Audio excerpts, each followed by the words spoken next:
วัสดีค่ะท่านผู้ชมวันนี้เราจะมาทำดอกไม้แบบนี้กันนะคะเป็นดอกไม้ประดิษฐ์วิธีทำยังไงคะเดี๋ยวเราจะเริ่มอันนี้คือเขาทำไปแล้วส่วนไม่เห็นหน้าไม่ต้องเขินอันนี้คือขั้นตอนคลี่กระดาษเริ่มต้นด้วยเอากระดาษ2 แผ่นนะคะมาวางทับซ้อนกันแล้วเราก็เอาเหรียญมาวางไว้ตรงกลางเสร็จแล้วก็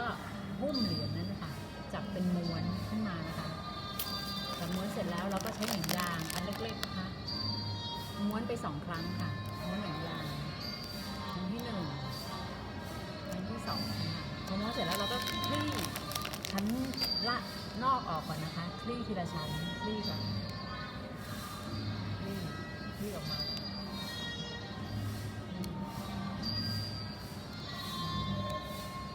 ก็จะเป็นดอกโชว์ดอกเลยนะคะก็จะเป็นดอกที่สวยงามนะคะสวยนะคะโอเคขอบคุณค่ะทีนี้ของคุณนี่คือคนที่1